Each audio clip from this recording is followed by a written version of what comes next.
दोस्तों, एक कलेक्टर साहब अपने एक दोस्त के साथ मौलाना का भेष बनाते हैं और एक गांव में एक हिंदू पंडित के घर पहुंच जाते हैं।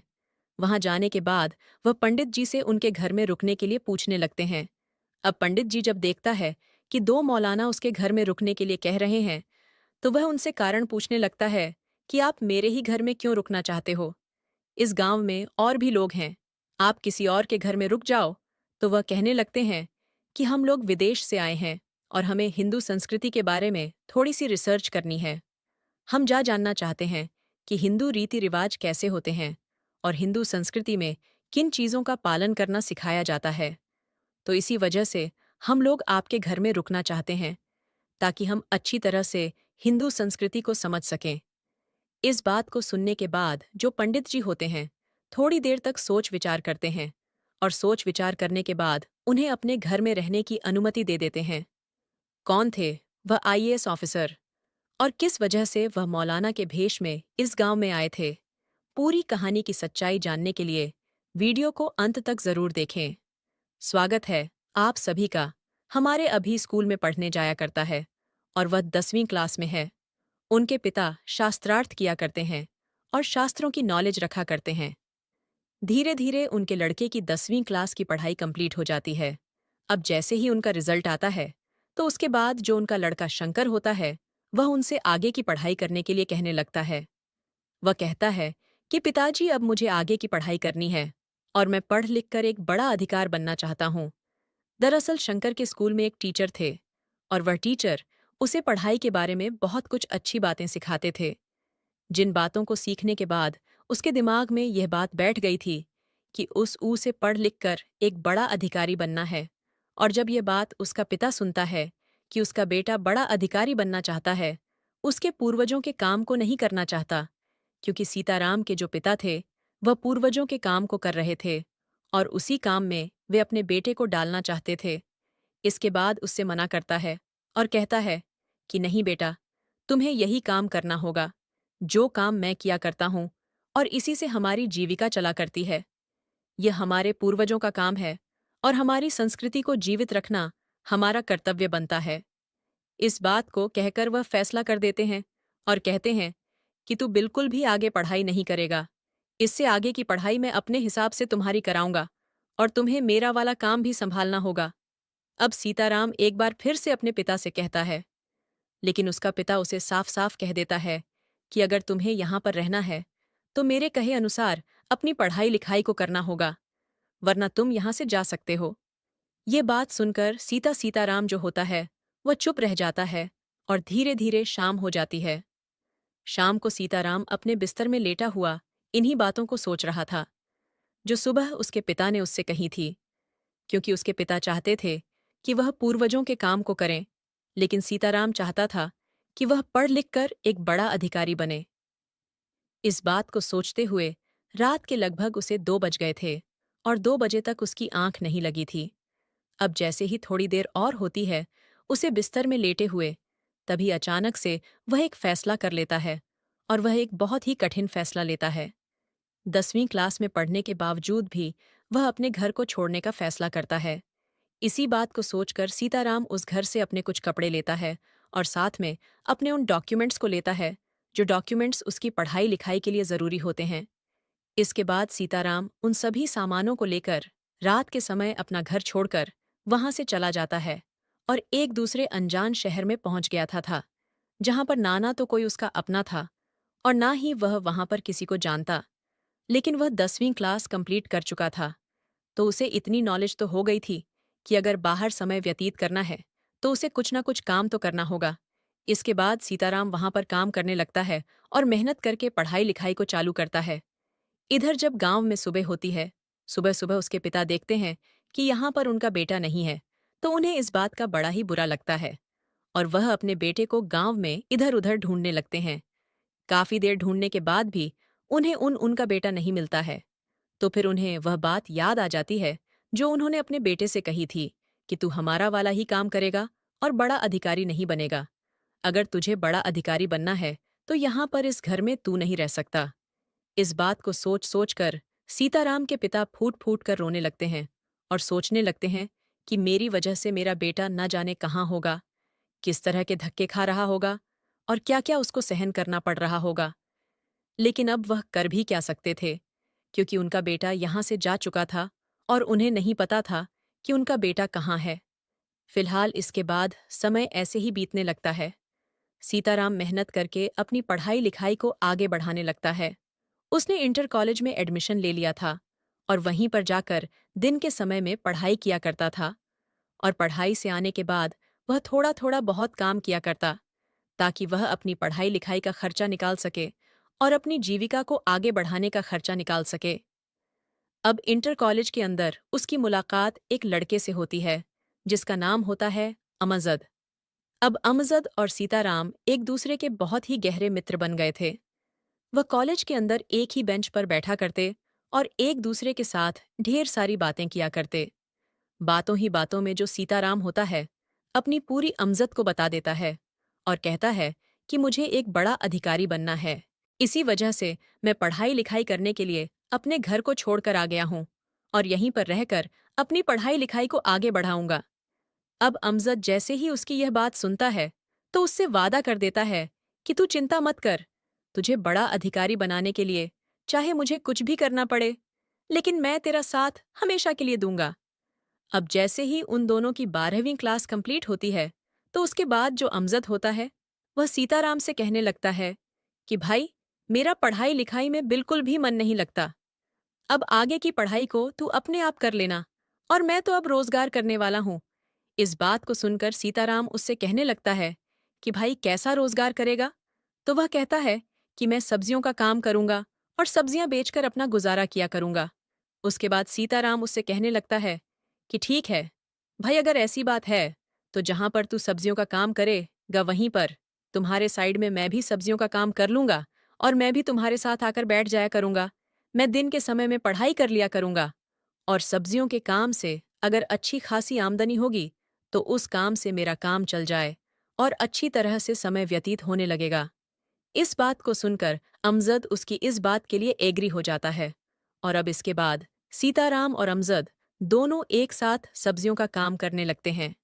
सीताराम वहां पर दिन के समय में काम नहीं किया करता, सुबह शाम काम किया करता और अमजद पूरा दिन भर बैठकर वहां पर सब्जियों का काम किया करता है। सीताराम और अमजद की बॉन्डिंग इतनी अच्छी हो गई थी कि सीताराम बार बार अमजद के घर भी चला जाया करता, उसके के माता पिता से बातें किया करता। अमजद ने अपने माता पिता को भी सीताराम के बारे में बता दिया था, तो अमजद के माता पिता भी उसे अच्छी तरह से घर के अंदर रखा करते हैं, खाने पीने के लिए दिया करते हैं। अमजद के घर में उसके माता पिता शुद्ध शाकाहारी थे और अमजद भी ऐसा ही था। इसी वजह से अमजद को अमजद का परिवार बहुत ही अच्छा लगता है और उसके बाद वह उनसे अपने माता पिता का सा व्यवहार करने लगता है। अब उसकी ग्रेजुएशन कंप्लीट हो गई थी और ग्रेजुएशन कंप्लीट होने के बाद अब उसे कोचिंग करनी थी। इसके बाद वह एक दिन गहन सोच विचार में पड़ा हुआ था और अपनी सब्जी की दुकान पर बैठा हुआ था। इसके बाद यह बात अमजद नोटिस कर लेता है और उससे पूछने लगता है कि भाई, तू इतना परेशान क्यों है? आखिर क्या सोच रहा है तू? मन के अंदर तो उसके बाद सीताराम उसे बता देता है कि भाई, अब मेरी पढ़ाई लिखाई तो कंप्लीट हो गई है, लेकिन इससे आगे मुझे बड़ा अधिकारी बनने के लिए बाहर जाकर कोचिंग करनी होगी और कोचिंग करने के बाद ही मैं बड़ा अधिकारी बन सकता हूँ। तो वह कहता है कि फिर परेशानी क्या है, तू बाहर जा और कोई चक्कर कोई भी कैसी भी दिख नहीं है। तो वह कहता है कि इस पढ़ाई को करने के लिए काफी ज्यादा टाइम चाहिए और अगर मैं टाइम पढ़ाई को दूंगा, तो मैं पैसे कब कमाऊं अपनी पढ़ाई लिखाई को आगे बढ़ाने के लिए। अब इस बात को सुनकर उसका दोस्त अजद कहने लगता है कि भाई, मैंने तुमसे एक बार कहा था और शायद तुमने उस बात को हल्के में ले लिया। अगर तुझे पढ़ाई लिखाई करनी है और मैं तुम्हारी कैसी भी मदद कर सकता हूँ, तो उसके लिए मैं तैयार हूँ। तू ऐसा कर, अपनी पढ़ाई लिखाई पर ध्यान ध्यान दे और मैं मेहनत कर करके तुम्हारे लिए इतने पैसे भेज दिया करूंगा जो तुम्हारी पढ़ाई लिखाई में कोई भी दिक्कत ना आए। इस बात को सुनकर जो अमजद होता है, वह अमजद को झट से अपने गले से लगा लेता है और उसकी आंखों से आंसू निकलने लगते हैं। इसके बाद अमजद उसे हटाता है और कहता है कि भाई कोई बात नहीं, हम दोनों दोस्त हैं और तू ऐसा करना, जब तू बड़ा अधिकारी बन जाए, तो उसके बाद मेरे सारे पैसों को चुका देना। अपने पास एक भी पैसा मत रखना, ऐसा कहकर जो अमजद होता है सीताराम को वहां से कोचिंग करने के लिए दूसरे शहर भेज देता है और वहां पर रहकर वह यूपीएस एसएससी की तैयारी करने लगता है। लेकिन जो सीताराम होता है वह यहाँ पर रहकर भी थोड़ा बहुत कम करता है, बच्चों को ट्यूशन दिया करता है और इसी वजह से कुछ थोड़ा बहुत खर्चा अपने लिए निकाल लिया करता है। इसी वजह से सीताराम ने अमजद को खत लिख दिया था और उसे खबर कर दी थी कि अब तुम्हें पैसे भेजने की जरूरत नहीं है, तो माँ बाबूजी की देखभाल अच्छी तरह से कर और कुछ दिनों बाद मैं कलेक्टर बनकर वापस लौटूंगा और उसके बाद तेरा बचा खुचा कर्ज चुका दूंगा। इसके बाद जो सीताराम होता है वहीं पर रहकर मेहनत करने लगता है और अपनी पढ़ाई लिखाई को करने लगता है। धीरे धीरे सीताराम को वहां पर मेहनत करते हुए न साल बीत जाते हैं और न साल बाद अचानक से जब उसके टेस्ट होते तो उसने सारे टेस्टों को अच्छे नंबरों से क्लियर कर लिया था और वह एक कलेक्टर बन गया था। अब जैसे ही वह कलेक्टर बनता है तो उसे इस बात की बड़ी खुशी होती है और उसके बाद वह सीधा अमजद के पास जाने का फैसला करता है। उसके बाद वह अमजद के घर पर जाता है, लेकिन जिस घर में उसका दोस्त अपने माता पिता के साथ रहा करता था उस घर के ऊपर ताला लगा हुआ था और वहां पर फिलहाल कोई भी नहीं था। इसके बाद में वहां के अड़ोस पड़ोसी से उन घर वालों के बारे में पूछने लगता है, तो अड़ोस पड़ोसी उन्हें बताते हैं कि भाई यह तो नहीं पता कि कहाँ गए हैं।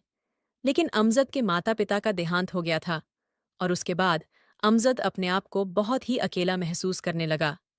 इसी वजह से वह इस घर को बेचकर यहाँ से चला गया और यह नहीं पता कि वह कहाँ गया है।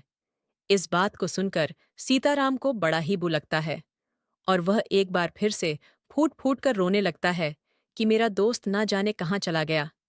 अब मैं उसको ढूंढूं भी तो कैसे ढूंढूं। कुछ दिनों तक वह इधर उधर उसको वहां पर ढूंढने लगता है, लेकिन उसे शहर के अंदर अमजद का कोई अता पता नहीं मिलता है। इसके बाद सीताराम की ट्रेनिंग की डेट आ जाती है और सीताराम अपनी ट्रेनिंग करने के लिए चला जाता है। ट्रेनिंग कंप्लीट हो जाती है और ट्रेनिंग कंप्लीट होने के बाद उसकी पोस्टिंग एक जिले में हो जाती है। उसके बाद वह वहां का चार्ज संभालता है और मेहनत और ईमानदारी से काम करने लगता है। अब काम करने के दौरान उसका ट्रांसफर एक दूसरे शहर में होता है और वहां पर जाकर सीताराम अपना कार्यभार संभालने लगता है, लेकिन बार बार उसे अपने दोस्त की याद आया करती और यह याद जब उसे आया करती तो वह उसे मायूस कर दिया करती। अब उसी शहर में सीताराम एक दिन किसी काम से मार्केट से निकल रहा था और तभी रोड किनारे उसे एक व्यक्ति दिखाई देता है, जिसे देखने के बाद उसे लगता है कि यह अमजद है, जो कि सब्जियों का काम कर रहा था और उसी तरह से आवाज लगाकर अपनी सब्जियों को बेच रहा था। जिस तरह से वह उस समय में आवाज लगाया करता था, वह अपने ड्राइवर से गाड़ी रोकने के लिए कहता है और गाड़ी रुकने के बाद गाड़ी से उतर कर उसी ठेले पर पहुंच जाते हैं जहां पर वह व्यक्ति सब्जियां बेच रहा था। उसके बाद वह उससे पूछने लगते हैं कि भाई तुम्हारा नाम क्या है, तो वह अपना नाम अमजद बता देता है।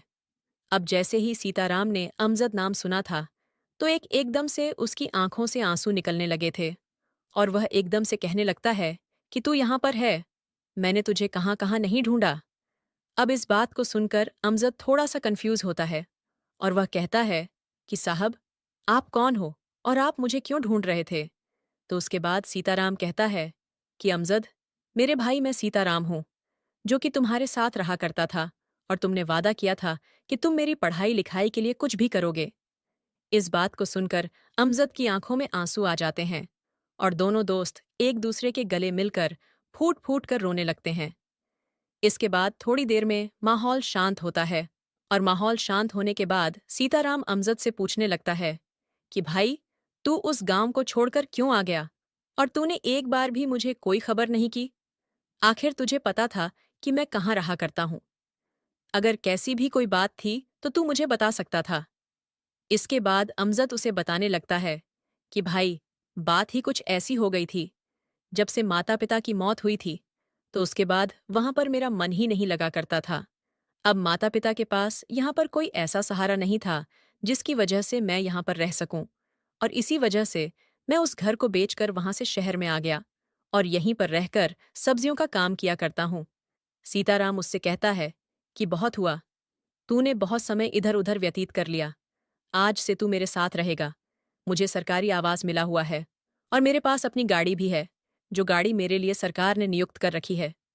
इसके बाद अमजद उसे मना करता है, कहता है कि नहीं यार, मैं जहाँ पर हूँ वहीं पर ठीक हूँ और तू अपनी ज़िंदगी को अच्छी तरह से व्यतीत कर।